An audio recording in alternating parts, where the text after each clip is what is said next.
और इस बीच इजरायली नागरिकों को लेकर एक बड़ी जानकारी सामने आ रही है कि इजरायली नागरिकों पर हमला हो सकता है, इसकी आशंका है। नागरिकों पर हिजबुल्लाह के हमले की आशंका है। यूएन में ईरानी प्रतिनिधि ने इसकी जानकारी दी है। फौज शुक्र का बदला ले सकता है हिजबुल्लाह और इजरायली हमले में ढेर हुआ था फौज शुक्र।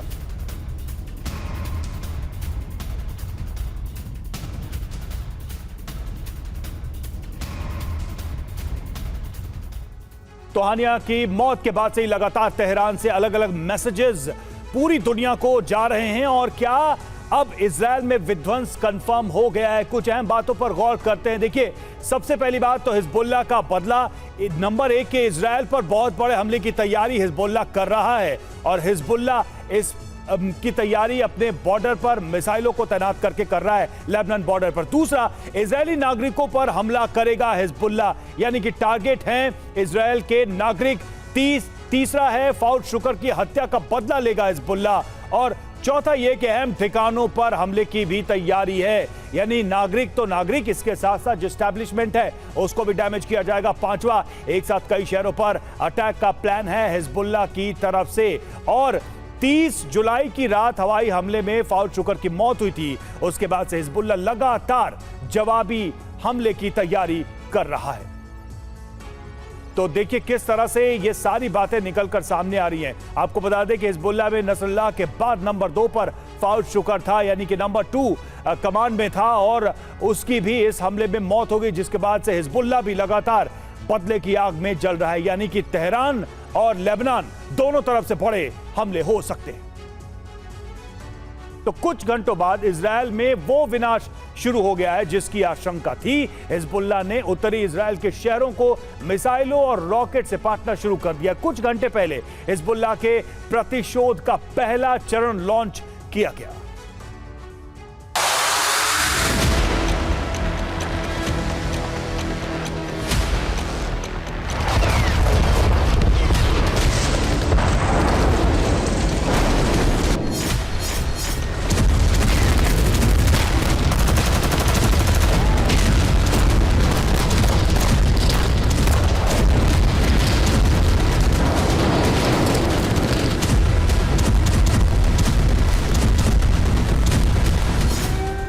रॉकेट प्रतिशोध का पहला राउंड,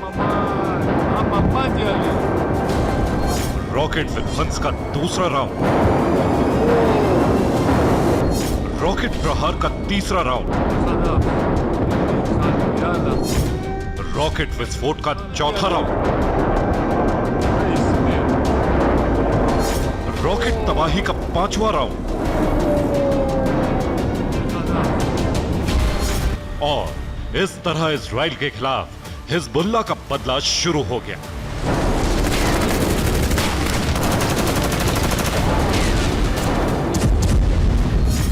हमास चीफ इस्माइल हानिया और हिजबुल्लाह के मिलिट्री विंग के चीफ फवाद शुक्र की हत्या के बाद हिजबुल्लाह 48 घंटे तक शांत रहा।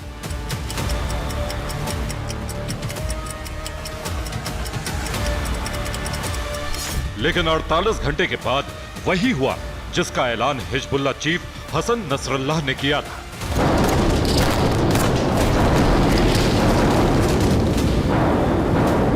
फवाद शुक्र की मौत के बाद ही हिजबुल्लाह ने ऐलान कर दिया था कि बेरूत में इजराइल के हमले का अंजाम, इसका इंतकाम ऐसा होगा जिसे इजराइल की पीढ़ियां याद रखेंगी।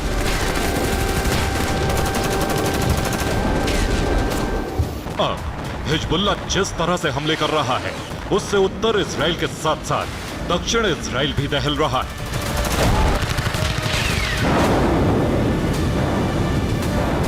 हिजबुल्लाह ने उत्तर और दक्षिणी इजराइल के 8 शहरों पर जबरदस्त हमले किए। हिजबुल्लाह ने आईडीएफ के बेस के साथ साथ आयरन डोम को भी तहस नहस कर दिया। गैलीली में हिजबुल्लाह के लड़ाकों ने 22 रॉकेट दागे। हमले में इजरायली बेस को बड़ा नुकसान पहुंचा है। नहारिया में हिजबुल्लाह ने 25 से ज्यादा फलक 1 रॉकेट फायर किए। नहारिया में इजराइल का आयरन डोम डिफेंस सिस्टम तबाह हो गया। किरियात शिमोना में 18 रॉकेट से प्रहार किया गया। हमले के बाद शहर की 2 इमारतों में आग लग गई। इजराइल का सफेद इलाका भी बुरी तरह से दहल गया। यहां हिजबुल्लाह ने करीब 20 रॉकेट फायर किए।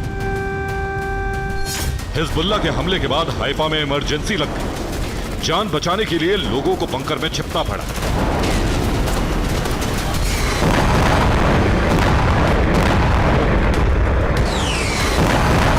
हिजबुल्लाह के मुताबिक उसने आधी रात को सिर्फ उत्तरी इजराइल के शहरों में 100 से ज्यादा रॉकेट फायर किए। इजरायली एयर डिफेंस सिस्टम ने 70 रॉकेट को इंटरसेप्ट कर लिया, लेकिन 30 रॉकेट अपने टारगेट को हिट करने में सफल रहे।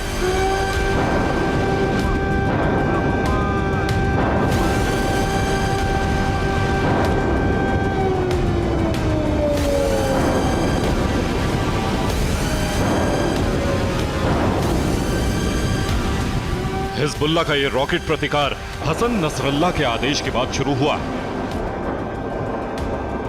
फवाद शुक्र की हत्या के बाद हसन नसरल्लाह ने कैमरे के सामने आकर ऐलान किया कि इजराइल ने रेड लाइन क्रॉस कर दी है। अब ऐसा युद्ध शुरू हो चुका है जिसकी कल्पना किसी ने नहीं की थी।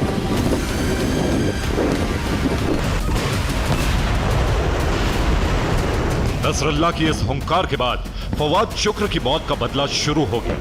हिजबुल्लाह इजरायली धरती को लगातार टहला रहा है। सूत्रों के मुताबिक हिजबुल्लाह ने प्रतिशोध का पहला चरण पूरा कर लिया है। दूसरे चरण में इजराइल में बहुत बड़ी तबाही मचाने की तैयारी है।